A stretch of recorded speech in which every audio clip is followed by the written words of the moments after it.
we welcome you to our Sueur City Council meeting. This is a regular meeting dated Monday, July 13, 2026. We're at the Sueur Fire Hall. At this time, I'll call meeting to order. And we begin with the pledge of allegiance to the flag of the United States of America and to the republic which stands one nation under God, indivisible, with liberty and justice for all.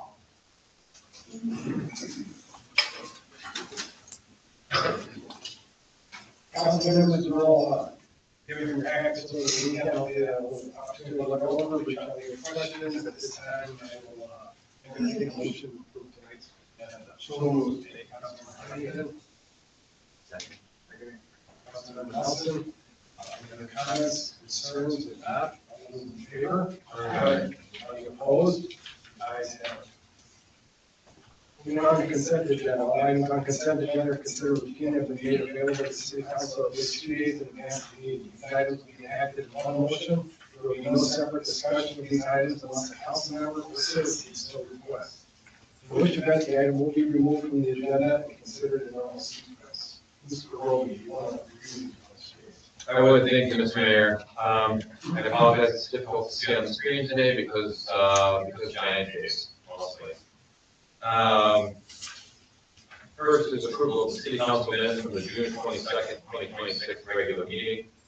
Next is approval of disbursements for today. Included in those disbursements are 6 items over $25,000. The first MMPA Caravan Energy for our June 2026 purchase power, $855,794.38.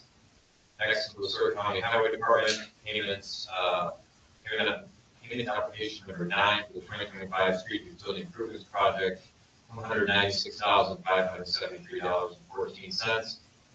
Next, Integrated Process Solutions, or IPS, for our water and wastewater SCADA project, pay app number 3, $78,419.91.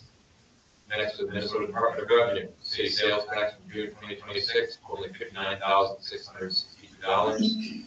Next is Bromley Excavating, payment application number 6 for the Zion Church Utilities Improvement Project, $47,728.33. Excuse me. And finally, Waste Management, June 2026 refuse and recycling services, $27,119.39. Item 4C is approval of payment application number 3 for water and wastewater SCADA project. Item 4E, payment application number 9, the 2025 Street Utility Improvements Project. Item 4E, approval of payment application number 6 for the 2025 Zion Church Utility Improvements Project.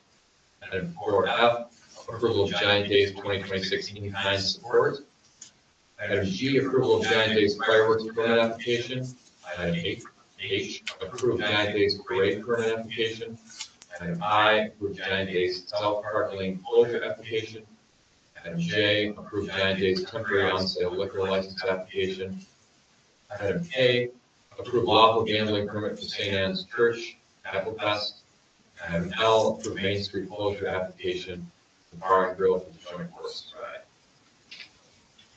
Thank you, Mr. Roby. Anybody have any questions regarding the consent agenda? We're taking a motion to approve the consent agenda. So moved. Councilmember Huntington. Second. Councilmember Sullivan. Any discussion?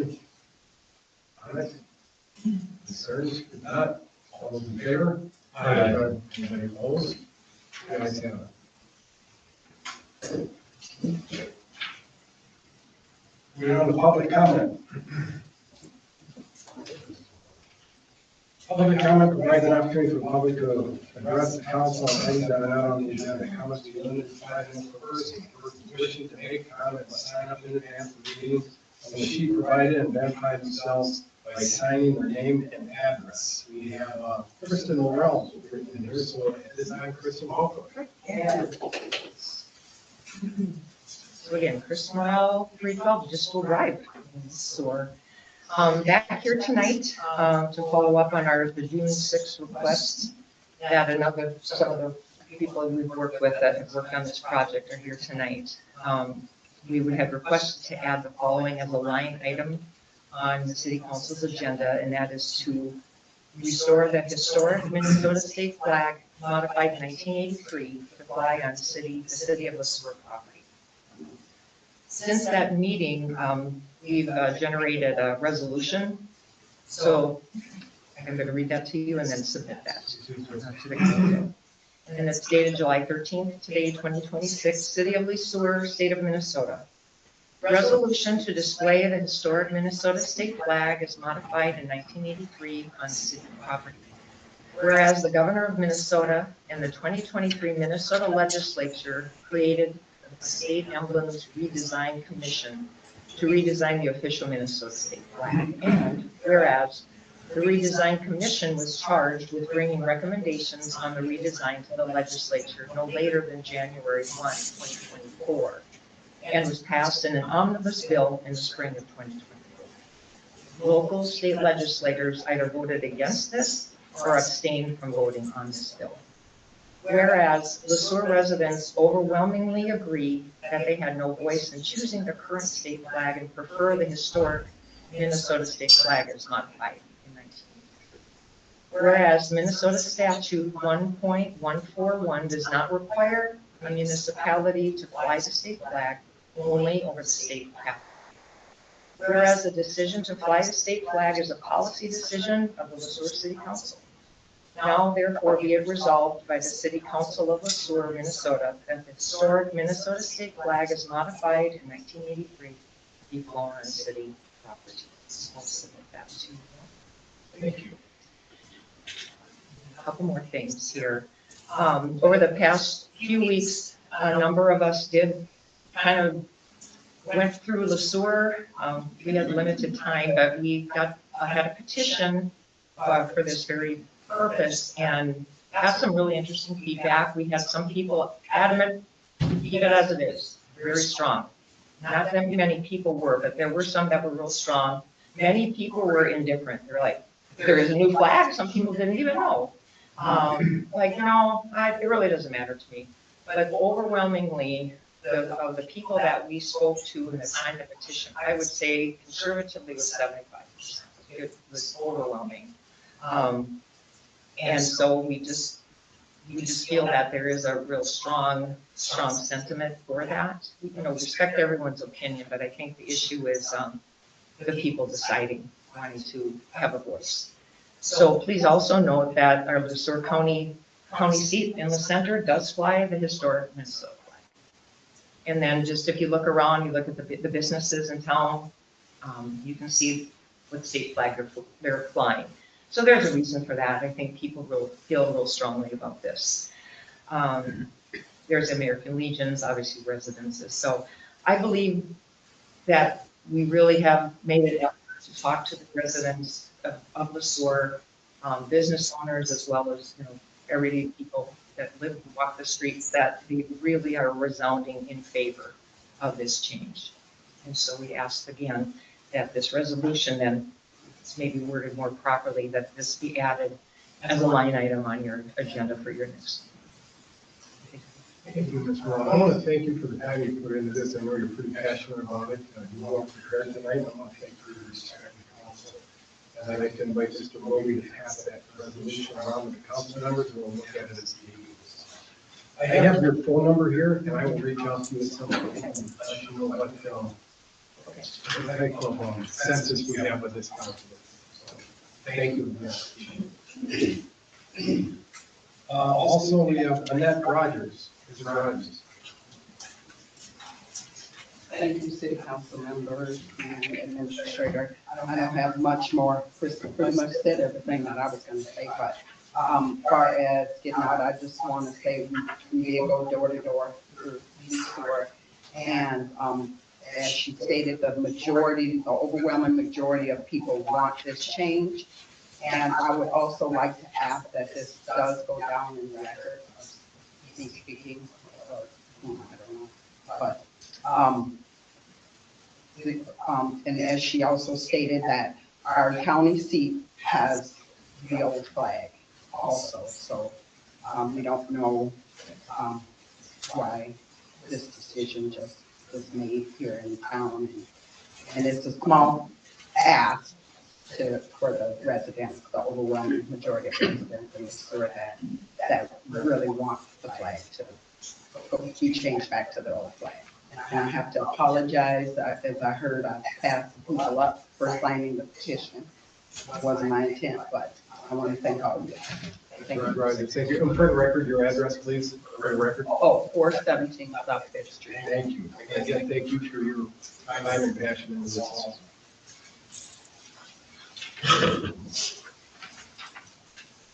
I think that's all we have for public comment. Moving on to the city administrator update. Thank you, Mr. Mayor. First reminder to anyone new tuning in tonight, please stand up for Smart Hub. Don't know what Smart Hub is? Please give us a call at City Hall at 665-6401. Fair Commission held a meeting June 24th. Really just covered year-to-date call volumes, some events coming up this summer, including the fire department open house this past weekend, the dedication of the new grass rig, and a robust discussion of the service assessment methodology. We've been having some conversations with the Sueur County Family Services Collaborative around the future of a potential family resource center in Sueur County. I was able to attend the Sueur County Board of Commissioners meeting on June 23rd, work session where that was discussed. RPAC held their quarterly meeting July 7th. Planning Commission met last week, July 9th. Really good crowd there for Planning Commission, not only to discuss the ordinance around keeping your chickens, but also to look at planning for the future of city events that will be coming up this fall. And I think Councilmember Sueur will probably have more to share during his update. Personnel and Budget Committee met Friday, July 10th. I had a really good meeting this morning, or really this afternoon, with the new LSH superintendent, Mr. Darren Kern. Mr. Kern has served as principal of LSH Elementary, previously Park Elementary, for the past 5 years. He was hired as the interim superintendent for a 1-year contract. Great conversation with him today around vision, partnerships, and strategy between the city and the school district. So I welcome Mr. Kern to his new position. Look forward to the ongoing partnership with the school district. Minnesota River Valley Transit meets tomorrow in St. Peter. Later this week, staff will be meeting with the Giant Days Committee for a final follow-up for the big event later this summer. The council will recall earlier this year, the city issued a request for proposals for refuse and recycling services. Our 1-year extension with waste management is up at the end of this calendar year. The city received 2 proposals, one from LGP and one from waste management. Staff are evaluating the 2 proposals. We'll bring it to the council for consideration, discussion, and both LGP and waste management have offered to come and visit with the city council in the kind of interview format, which I think would be beneficial. So we'll look to do that later this summer.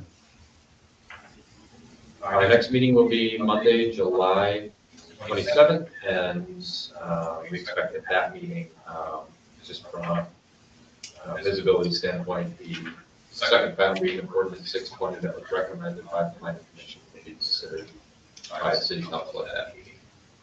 And that's all I have. Thank you. Anybody have any questions regarding this? One comment. In addition to your push on Smart Hub, I'd also like to recommend that for all residents to be aware of public hearings, meeting agendas, alerts, city law for push notifications on the website. I didn't know if you would. Yes, thank you for bringing that up. So on the website, it's called Notify Me. And you go to the City of Sueur website, there's a banner about halfway down that says Notify Me. And it is the best way to get immediate notification for multiple city-related announcements. So you simply click on the Notify Me link, and you can get to sign up with an account phone number and or email address. Once you sign up, you can then go through and check the boxes for which kind of alerts you want to get. There's newsletters, road closures, council and commission agenda notifications, emergency alerts, snow emergencies, bid postings, and then time to time we'll have news flashes, so press releases, changes in meeting times, things like that. So all of our the city council's official publication, which is the Henderson Independent, does cover the city council meetings, and also it is where all of our all the hearings are noticed. But if you also want to get email or text alerts, sign up online. The council and the planning commission both hold public hearings, so it's important if you want to know when the public hearings are, those are the two you really need to sign up. Thank you. Moving on to the regular agenda, this is off to tonight at 7 a.m. Resolution Article 26-041, and then Crystal Drive, Storm Sewer Project closeout. And I will immediately defer to Mr. Eric Hauser, who is joining us here tonight to talk about the project closeout. I'll just flip right through there. Thanks, Mr. Roby. Good evening, Mr. Mayor and Honorable Council. Last fall, the city entered into a contract with WW Blacktopping to complete storm sewer improvements on Catalina Court and Distal Drive, from cul-de-sac on Catalina Court going to Distal Drive. This project was to replace the previous overland flow between that area with the newly constructed storm sewer with the Ridge Road project. There has been a reduction in flooding. There was previous reports of flooding in that kind of neighborhood area, and that has been improved with the project. The contractor has successfully completed all the work. We've received all paperwork necessary for project closeout. We are here to recommend approving final payment and accepting the work completed with that project. Thank you. Anybody have any questions? I do. Was that project on budget? Yes. Don't go over. Correct. Came in under the estimated amount. Anybody else? I have a question. I know one of the issues that the residents were complaining about was water pressure. Has that issue been resolved? This was supposed to help with that. So this project was just strictly storm sewer, so that Oh, would okay, I'm not sorry, I thought have, it was water. no, would not have done anything. But have the complaints been relatively recent or from some period ago? I guess I'm not sure. It was over a year ago, I was at and the water being hooked into the main subdivision. Oh, looping the water main past under Ridge Road. Yeah. And that probably would have, that should resolve it, but I haven't heard anything, and Austin, have you heard anything from citizens or residents about water pressure? Well, I haven't heard of anything recently. Should improve low quality, pressure would stay the same. Most likely would be definitely improve low quality. So if you hear anything else, please. If you tell me if you have to. Thank you. Any other questions? Nothing else, I'm going to take a motion about the resolution.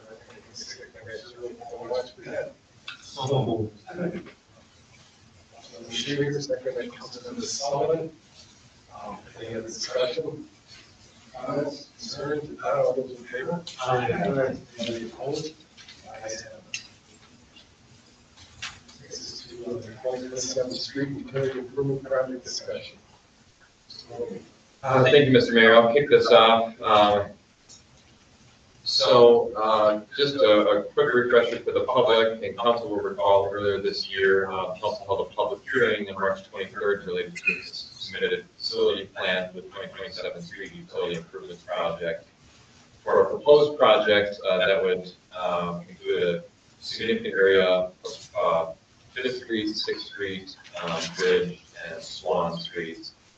To reconstruct failing pavement, replace all underground utilities, upgrade pedestrian facilities, and just as a reminder, this area in particular is part of a slightly larger area that identified as the highest priority on the city's 10-year street utility capital improvement plan. So it being the number one priority, this was the project that the city started to target for 2027 construction. And part of the project also, you'll see it in red here, was potential coordination with the redevelopment or reuse of our elementary site, being considered by the EDA, looking at possible utility and roadway extension to 6th Street, connecting Bridge and Swan Street. We're at the point right now in the original calendar that was presented to council in March, where we typically ask the city council to order a preliminary engineering report, and we will move on the process toward special benefit appraisal for the project consisting of the statutory 429 process. What we wanted to do, staff wanted to do tonight is allow council to hit pause for a moment and discuss this.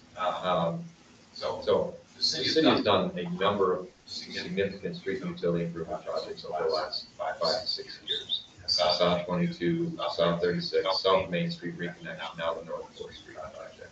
All major projects, all of which had connections and partnerships with Sueur County, certainly as our primary partner, but also involved in the state of Minnesota and significant outside funding. We're at the point now in the 10-year street utility plan where these projects are effectively our own, which gives the council some flexibility in terms of scope of the project, in terms of timing of the project. It doesn't mean the need isn't there anymore. It just means we don't have a partner like Sueur County saying, hey, we're going to redo the road surface in this area. Now's the time to do the utilities if you want to do utilities. These projects are on local roads with local utilities. So council has the authority and the discretion to exercise some flexibility if council wants to.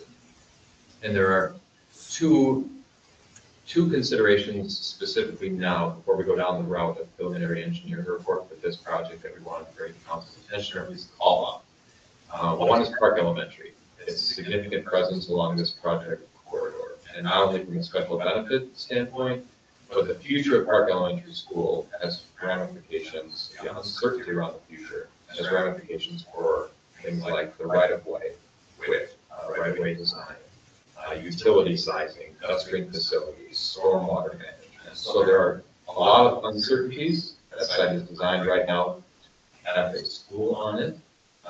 If there's not going to be a school there long-term, which there isn't going to be, we would like to have some more clarity around what the future of that site looks like before going into a significant project. And secondly is facilities capital planning. So I mentioned, I think at the last meeting, that the city was recipient of a grant through Region 9 Development Commission to have an independent contractor come in and do effectively an energy assessment of multiple city facilities to determine how we can save some money and be more energy efficient. And that grant allowed us to take that assessment a step further and really start to look at the facility conditions themselves.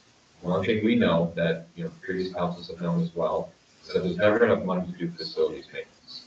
And so you end up with what we have now, which is a stack of deferred maintenance on all city buildings, which is every business, every government has deferred maintenance.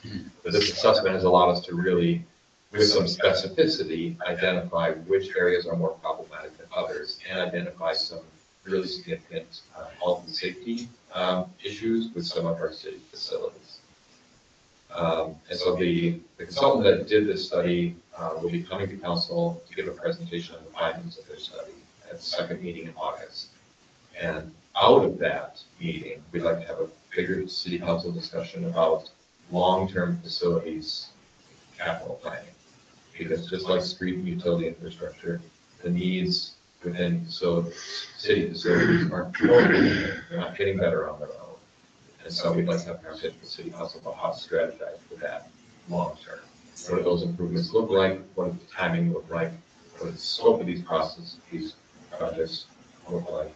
What is the cost going to be and what direction will cost would like to go? So we'll need a council input on that process.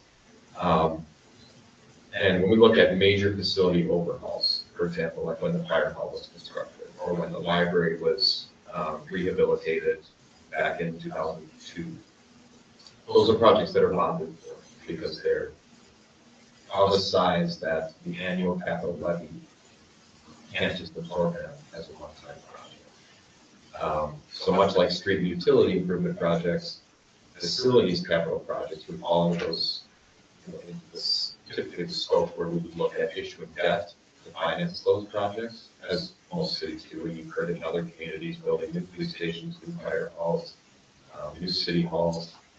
So that's typical, but we'd like to have some council input on that before going down the road of this specific project. And have a facility conversation, talk scope, talk timing in the context of overall city spending before moving forward with this project. So my recommendation would be to press pause on this project until we can get some additional clarity specifically on Park Elementary and have a broader conversation around long-term facility capital. And out of that conversation, if council says street utility is still our number one priority, then we would have a discussion at council about whether we proceed with our best estimate of what Park Elementary site is going to be and build it out that way. We move on to the next highest priority on the capital plan. What's this council really want to do? Well, Mr. Roby, I appreciate your input on this. When I came on the council about 10 years ago, we came up with this maintenance plan. We've been pretty aggressive with it. We've had great luck having partnerships with the county, getting things done. And we've had some great success. I get a lot of comments from the public on how well the streets are looking. I think this project is pretty important too, but I'm not so sure about the timing of it. As you said, with the uncertainty of the school. I mean, we know which direction we're going with the school, we just don't know the timing. So I think it would be very prudent of this council to consider this project maybe a little further out and take a look at some of the facilities we have and consider prioritizing which ones are more important than others. I guess I'm in agreement with what you said, and I would entertain anybody else who has to. I have to say the same thing, even though the streets in that area need major improvements with Park Elementary School and what we need to do there. I'm not comfortable proceeding with this project in this area at this time. Anybody else? It makes sense. Coordinate with whatever is really going to happen to there, plus we don't know what's going to be there. Certainly. I also think that the streets and utilities are one thing, and the building upgrades that they're recommending we do. We also have sewer upgrades that they're recommending. I mean, we're millions of dollars planning for all these upgrades. I think putting a pause out there is a real good idea. And as you said, Mr. Roby, I mean, we've been very fortunate to have partnerships in all these other projects we have this year. It's pretty well on home. And it's needed, but I'm not so sure about the timing. Anybody else? Thank you for the presentation, Mr. Roby. I think what I'm reading here, the rest of the council will agree with you. I'd like to take a little inventory of the maintenance that needs to be done on the buildings that we do have. Pictures of everything. Much like the streets we would take for that last. And it doesn't mean we're stopping all street maintenance at all. We still get our budget much street driven, which is considerably more than what we used to have in 10 years ago. Forestry looks great. Thank you. Very good. Thank you. Very good. Well, I think as we move on, I think we will keep this project in consideration, but the timing of it, I think, should be positive. Yeah, I think, again, I don't know that there's any specific action. If we were moving forward, we would need council action to move forward with the PGR, the preliminary engineer's report. Without that, I think your council is not ordering that.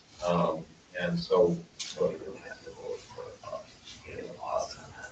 no, I think, yeah, and again, because the need is still there and the 10-year plan still exists, and our recommendation would not be to pause the overall 10-year plan. So council decide to put out a recommendation. I would rather take a look at facilities component first in the context of broader projects, and then have a discussion at council this fall about where do we go in planning for our next street project after this. We know more about park by the end of the fall, council feels they can make an informed decision, or do we just move on to the next item in the priority area? There was a facility study done at some point. Had been done now. So the assessment, facility assessment was done on most city facilities with the exception of the wastewater plant, the water plant. And because those two were already receiving, the water plant is receiving upgrades already through the plant projects. Wastewater treatment facility is going through a future needs assessment right now, 20 years on from its construction. So that study, most of it's been completed, but they'll be working on the electric shop, the airport, terminal, primary hangar, and this is another one. Boston. Fire hall. Thank you, fire hall. No, the outdoor pool. And the outdoor pool. Police department was included already in the facility energy assessment. So they've already done that. Very good. I think we're going to have our action needed here. Appreciate your everything. Should take us on to agenda item 7C, that is the department facilities update. I think we'll be hearing from the police chief too, will we not? Absolutely. That's why she's here. Just a quick summary. Again, this is all just in the memo, so anyone who, if you want to copy these slides, you can certainly get them. I can send them to you. Otherwise, this is just a quick and dirty summary of what's in the council pack. So everyone knows the reason we're here at the fire hall is because there was a significant water intrusion event, police department space within City Hall earlier this year that caused widespread damage and health concerns. The police department subsequently relocated to City Council chambers, and staff have been working with the city's insurance company on different considerations for remediating the issue. It's been mitigated, just hasn't been reconstructed. Yet once repairs are complete, the police department will at the time return to the old space. In parallel, the city was awarded a $1 million grant via USDA for specific to public safety facilities improvements. This was a congressionally directed spending award. Meaning it was advocated for. Every member of Congress gets a set amount of money, a set amount of projects they can specifically advocate for at the federal level. And this was one of the projects that our U.S. senators and U.S. representatives wanted to advocate for. And it's coming in the form of a USDA grant. This is a no local match required grant. Architecture, engineering, legal, construction, all expenses associated with public safety facility improvements are included in this $1 million grant. So $2 million doesn't pay for any more than $1 million. $1 million is $1, and $1 is responsibility of the city. And one thing that the chief and I have talked about for really since beginning of your time here with us is existing challenges with the current police department. So 3 years, 2.5 years before the water intrusion event, the police department was struggling with space issues.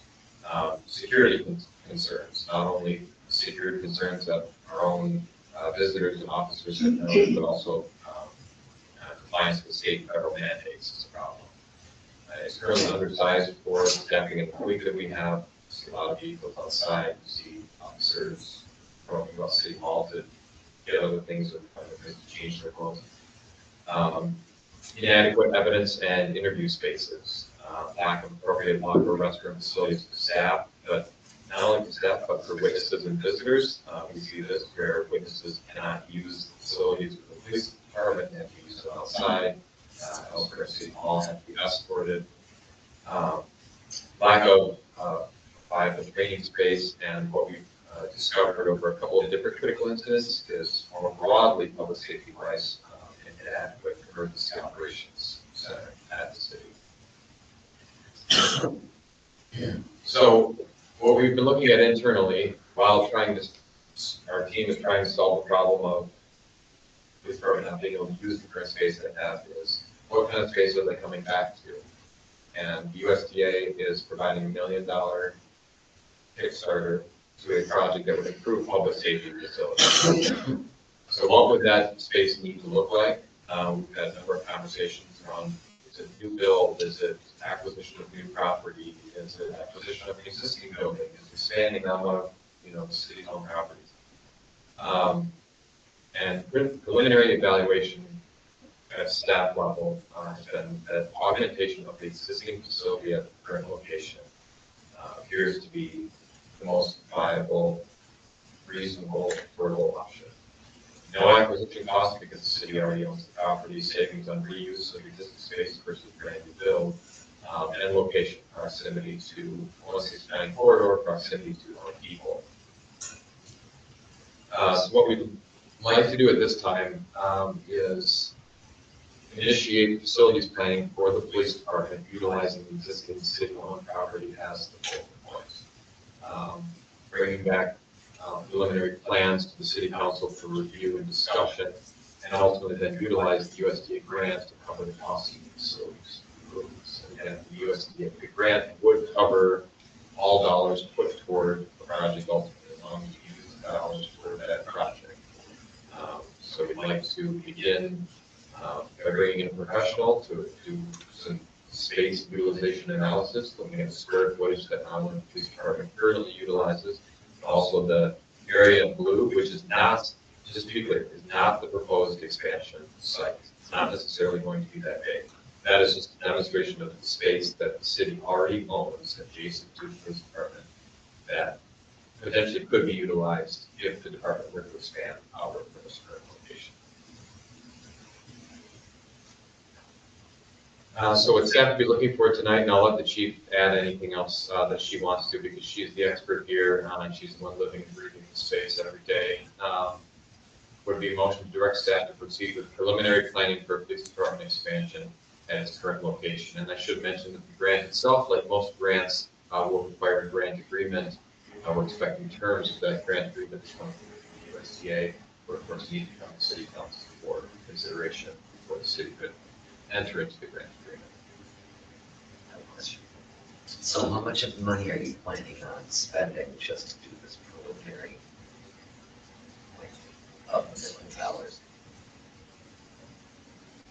For just the very preliminary space use analysis, looking at how much space we would need based upon the size of the department and what the needs are. Yes. Questions for me, I know. Yeah.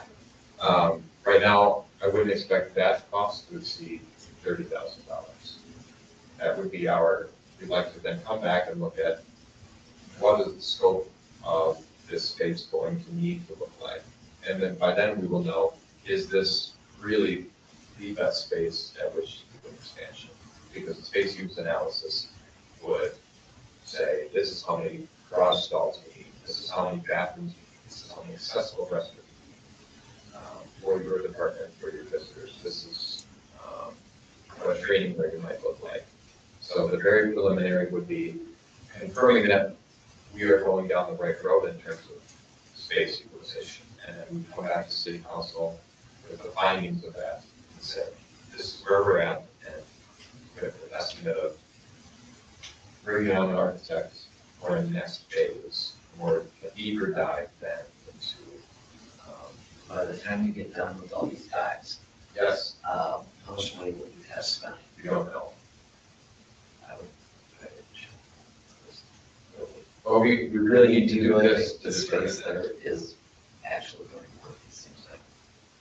Doesn't seem, I mean, I'm just looking at it, it's like, oh, it's small. So we are really not asking for much at all. What we're looking for is something that, as we expand over, would be a little bit more office space, and then office for the officers to have, so that would be like a bigger room of what we have. Part of it would be just ideas going through is to make sure that there are enough bathrooms for people and lockers. So we know the bathrooms that we have, I was gonna point, but we're not at it. The bathrooms that we have there and make something with locker rooms and a shower. We have 24-hour officers that are getting dirty and with blood and other bodily fluids that we need those facilities. And then, if we were to take over where the council chambers were and then make another room that would be also council chambers and our emergency management. So everything multi-use. The same that we've had have been when we have victims there at the same time as we have a suspect, dividing them and how we're talking to people. So we really don't have a safe space for that. But truly, for what I'm looking at, we're not asking for much. So I truly believe that a space like that would do. We don't need a Taj Mahal like they have in some other cities. We don't need that. We just need something that will be useful for us and that we will be able. Bathrooms, locker rooms. The bathrooms are, so right now we have one bathroom in the garage. I have taught people to put the heat down.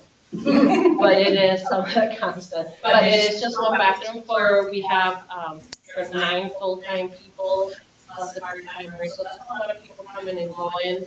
The garage spaces, so everything. And safety concerns too, because we did not pass our safety requirements for the BCA and federal stuff when it comes to windows. You saw how like our walls are super thin. So this, unfortunately, that is also a concern. So as I look at this, there's so much potential for the little bit, just in my mind, if we were to push the offices to the sidewalk or as far as we can, we could have we would make a much bigger area there for the officers in a break room, or if we were to take over that council chambers, there's just our training area, bathroom, locker area, and the kitchen. So this is, again, people that are working 24 hours, and sometimes you just need that place to sit or do paperwork. When we're talking to people and recording people, and you have somebody else right behind you doing paperwork, that's also a concern. So everybody's talking at the same time, and is that confidentiality part? So I know it looks small, but if at some point you want to come and just walk with us, and what a big difference it would make just to even move it to the sidewalk. Even like the garage and the offices, and then on the other side, do something at one room that would be for your meetings and for our emergency management. Would that create an issue doing the dual use with the city chambers being down there? It would be just like we have now. Yeah, it would be like we have it now, that at a certain area, you need a key to get through. So, but obviously, if there was an emergency, we would close that off and you would skip your meeting. It would be somewhere else. But for the most part, we would be able to do, because at the times that we have critical incidents, that's the place that we used when we had probably over 100 officers that had from different agencies. That's where they were. So we were able to use that. Yeah, and the bathrooms were the issue. So. I do like the thought of trying to utilize space we have. And this looks like, if we were to do something. I mean, it's expensive trying to build something out here brand new. And keeps things pretty centralized right here in downtown. I think it merits some exploration. And I would support that.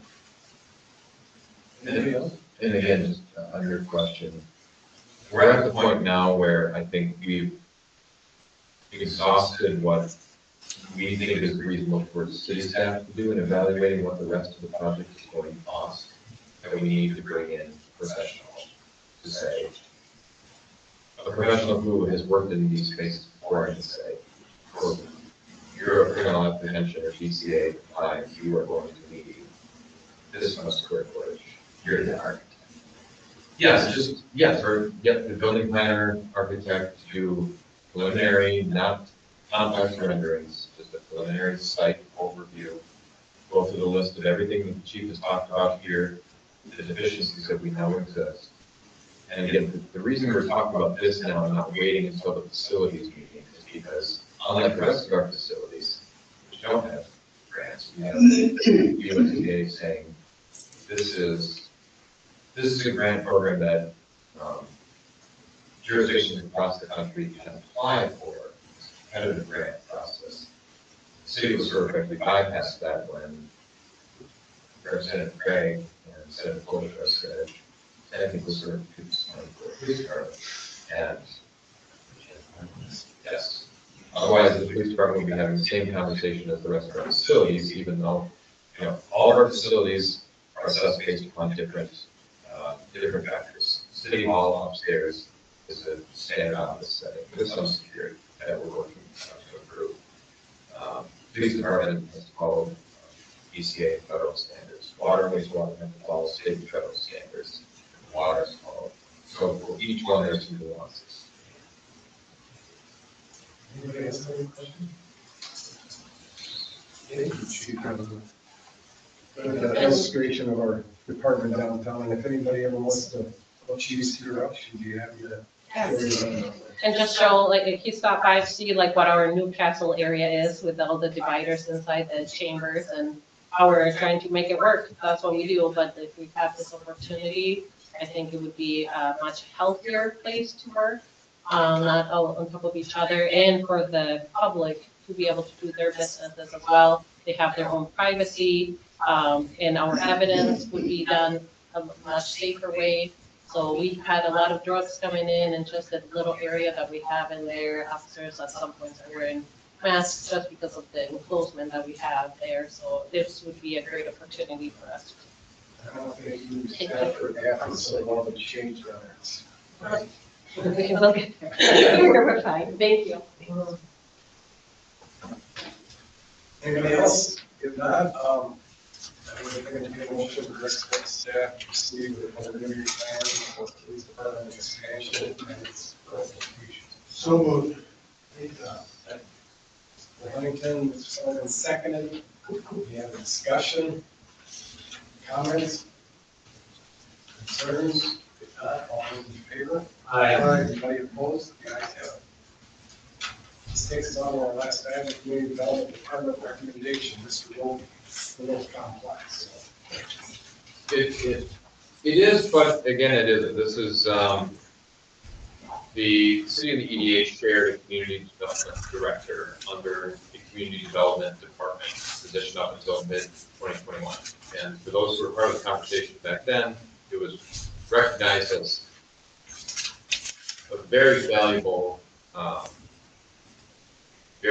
position to not only the city, but also the EDA and broadly to the community, as the city and the EDA sought 3 different times to backfill the position. What we still know to this day is that it's a very difficult position to fill. And the CED, your community development director at the time, oversaw planning, zoning, economic development, and the building department for the city of Sueur. He served as the primary staff liaison to the planning commission and the Sueur EDA. The department itself had 2 full-time equivalents through June 2021, one being director and the other being full-time building official. And without a doubt, that was a significant benefit to the community, brought additional dollars into the community, helped lead developments from concept to finality, which again was why the council and EDA at the time said we really like to backfill this position. We were just unsuccessful in doing so. And so in mid 2022, so a little over a year had gone by since the role was vacant. The role was divided between the building official and the city administrator. The building official was moved into the role of zoning administrator and building official. And Justin Nielsen took on planning and zoning in addition to the building department and began staff liaison with the planning commission. And I took on the role of the EDA executive director, overseeing economic development in the city. And then, recognizing there's still need for staff support, the EDA brought on Community and Economic Development Associates, or CEDA, on a contract basis. This is what CEDA does. They fill in communities that either have a vacancy in the community development area or never established one. But there are some communities like Mapleton that's moved away from CEDA, and they're establishing their own community development department again. So this, the recognition of the city and EDA, I think at the time, and council members were here can certainly add context to this, but the thought at the time was this will be a temporary stopgap in our staffing in planning, zoning, and economic development until such time that we can bring the position back. So this temporary period extended from late 2022 until the present. Economic development, planning, and zoning notably are closely related efforts. You effectively can't do one without considering the other. Driving growth and diversification of the tax base has significant land use considerations. We're encouraging organic growth. That's growth within the community through entrepreneurial ventures, but also expansion and development with our current employers, but also economic development and recruitment. There's managing the 2040 comprehensive plan, broader land use and zoning, big picture zoning, but also day-to-day zoning matters, and then overseeing the building department, which includes management of the city's ever-growing rental program. And what staff have recognized, especially over the last year or so, is that sharing of the workload itself is inefficient. Development efforts and land use planning require a dedicated individual to be able to balance and manage both planning and zoning considerations, the comprehensive plan, and economic development. The risk of lost opportunities for tax-based growth is very real. Justin will take a phone call, economic development opportunity, try to, handle himself, pass along to me, maybe I'll have a conversation with the EDA or vetting at the development level, and have to go back to Justin, have a conversation from the planning perspective, what's the best place to consider this development. And it is creating confusion, not only among outside developers, but also local businesses, who's my go-to when I have a question about recruitment of workforce. Who do I go to when I want to ask a question about expanding a business? So ultimately, connecting development with land use in the comprehensive plan is most effective under one position. That much is clear from our perspective after a 4-year vacancy. As the community continues to grow, seeing opportunities expanding outward from the Twin Cities and Mankato areas, a more efficient and effective community development is needed. So I would propose that the zoning administrator building official position move to a community development director role under the community development department. We would also recommend that the council approves of that move, that the recommendation be brought to the EDA at the meeting later in July to approve a cost share of the role as they had historically done with the city for the director position. And the city would then pursue additional staffing to support the building department. So Justin maintains his license as a licensed building official, but simply there's too much development, economic activity going on in the managed staff and all the building department's responsibilities. And we owe it to our local builders and also our businesses to be able to keep inspections on a timely time completion schedule. So that's the recommendation. I can certainly. That's quite a history lesson you just gave us. And best fact checkers, Mr. Sullivan, was that all spot on? Spot on. So with these changes, Mr. Bovee, can we anticipate any significant expense changes to the city? On the net, so for building department additional staff, we've vetted the approximate cost of a part-time building official. Assuming that position is brought into the city, if the EDA cost shares with the position, we look at a net decrease of approximately $30,000 at the city. The EDA would have to agree, and they would take on a net increase in expense.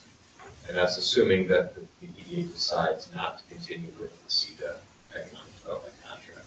And effectively, on the whole, our community has the same FTE.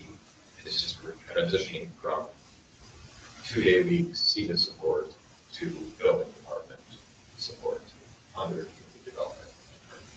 So Justin's doing the building department right now. Yes. He does everything. He does permits, he goes and inspects stuff. He does Yes. all of it in one show. Yes. So Bonnie Dowdy, who is our customer services tech, is also a permit tech, so she does serve as an entry point for folks who have questions on permits, but otherwise he is a one person show. So when he, for example, if he's out of the office, we have an agreement with the city of Alpine, city of Alpine will cover inspections for Justin if he's out of the office. And notably, before Justin was hired, the city was using part-time contracted building official, just the part-time. Any inspection. So what happens to Justin's job? His position converts to the community development director position. So he can have more responsibilities. He would, but he would have more support within the building department. So yes, he would have more responsibilities, bigger picture. But would have more support from the building department standpoint. We would bring in someone who would help manage the permits, help manage the inspections. In your opinion, this will really create a lot of efficiency for the department there and opportunity for the community. Yes. Absolutely. And that's only $30,000 additional. For the EDA, it would be a decrease if we just brought on a part-time building official, assuming 20 hours a week, I would estimate $30,000 expense decrease to the city, because the EDA would be, this is the EDA agrees to split the cost. So when we had a community development director before, the director was on the city's payroll, because the EDA doesn't have their own payroll. The director is on their own payroll, on city payroll, excuse me. And then the city invoiced the EDA 50% of that cost also. And then the EDA would pay the city for half of that expense. And that's the model that we would recommend the EDA. So the EDA is paying for a portion of city staff. So, I mean, so you're gonna have to add a person to this mix of however you're gonna do it. You know, how much will that increase our costs? City costs, it will not. It'll be a decrease because the EDA will take on that expense. I mean, if it moves forward, the EDA will take on that expense. The EDA is separate. Yeah, I understand that, but I thought we already thought that the EDA, we were cost sharing, and we found out that we were not. Right. So Which are then we, prompted a lot of this conversation. okay, so how do we know what the EDA wants to do? We won't until they're meeting. We could all go to their meetings and then. And I think, and this is a conversation we'll have at the EDA, which is that CETA has done exactly, I think, I would argue CETA's done exactly what we asked them to do, which is come in and be a day-to-day boots on the ground, But they can't do inspections, no, but they're having conversations, they're applying for grants, EDA, but, Jack's applied for a whole lot of money in grants for the school district, to upgrade the fast classrooms and some other things. Do some real boots on the ground community development things, but there's certain things that CETA in its current capacity can't do for the EDA, serve as the EDA executive director, negotiate contracts on behalf of the EDA. And so EDA will have a decision to make whether to maintain that contract with CETA or to instead use those funds and put it toward paying for the director of things. So you're the executive director of the EDA, aren't you supposed to see that? Yes. So how do you feel EDA is leaning on this? All there's two of us sitting in the room right now, they're going to vote on it. Yes. I did notify the EDA that this would be coming forward to the meeting tonight. And this is not commentary on what they think. I have not heard from anyone yet on the EDA. Now, my phone might blow up at this meeting if they're watching and they say, well, of course we have opinions, Joe. And I know they do. But I think bang for their buck, I think the value will be in. And then you shouldn't have to oversee that anymore, is that? Correct. That what my recommendation to the EDA would be that Justin would be named as the executive director. You don't want to be boots on the ground. You need to be boots on the ground. Right. I think backing up to when we Previous community development director left EDA. EDA was very similar to what it is today in regards to on board. And we tried 3 times to rehire that position. What was the big problem? Money as in a health issue was the last. We actually had hired somebody at the end. That was a health issue, right? I think if I remember correctly. So does that become a city employee or an EDA employee? The city employee.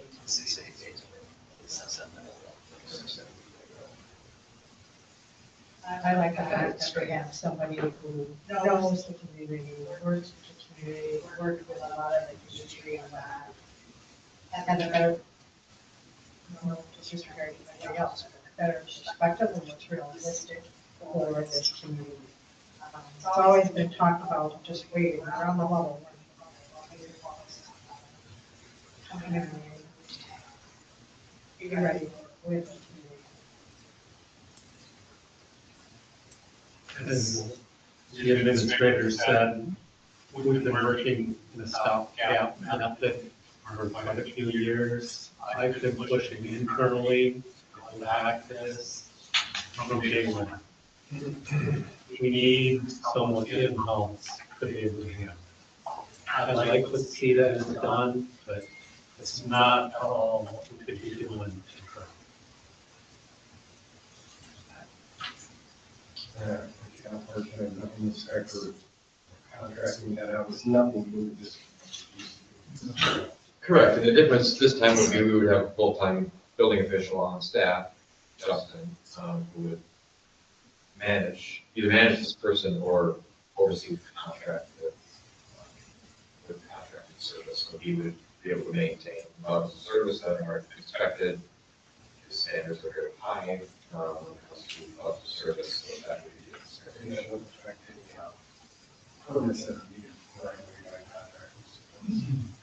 No, it would not.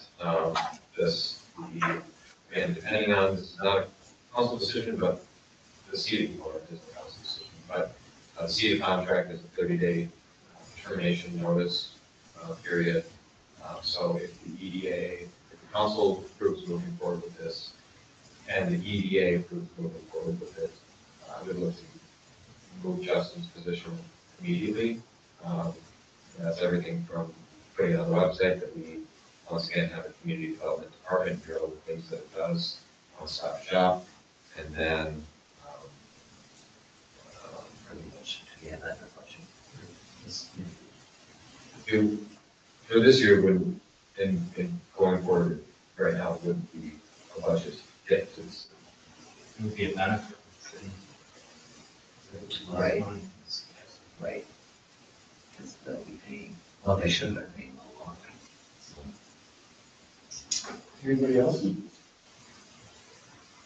If not, I'm going to take a motion to recommend the establishment of the community development department with zoning and administrative building officials moving into the community development director contingent upon the Sueur EDA cost share. Oh, Thank you, Councilmember Schneider.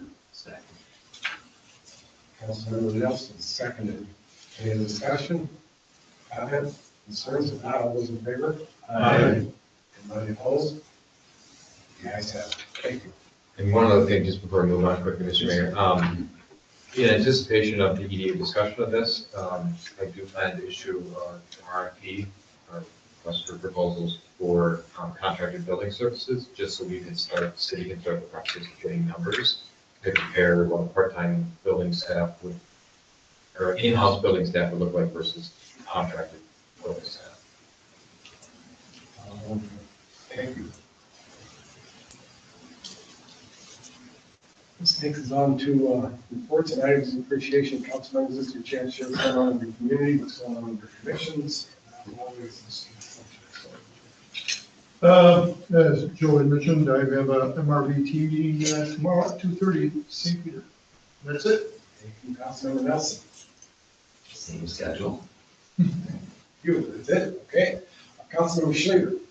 had a planning commission meeting on the 9th. Planning commission reviewed took input, discussed, and made significant changes to the recommendation on the chicken ordinance.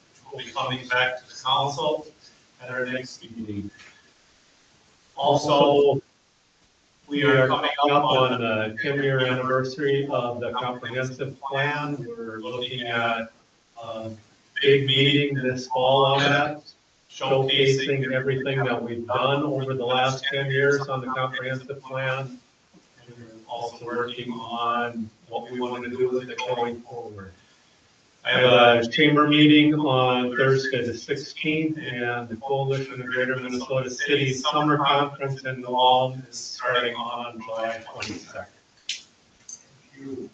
Councilman Smith. I attended the League of Minnesota Cities annual conference down in Rochester. That was a 3-day event. I learned a lot and have a list going of things I'd like to see the city do. I've also attended the park advisory meeting, the planning commission meeting, and the budget meeting in the last couple of weeks. And I would also like to see the golf cart ordinance be reevaluated. Councilmember Sullivan.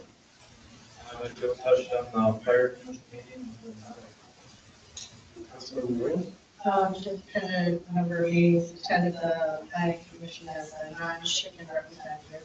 What do we call them, the HRA on Wednesday, RPAC, and I want to commend the fire department for their open house. It was very, very nicely done.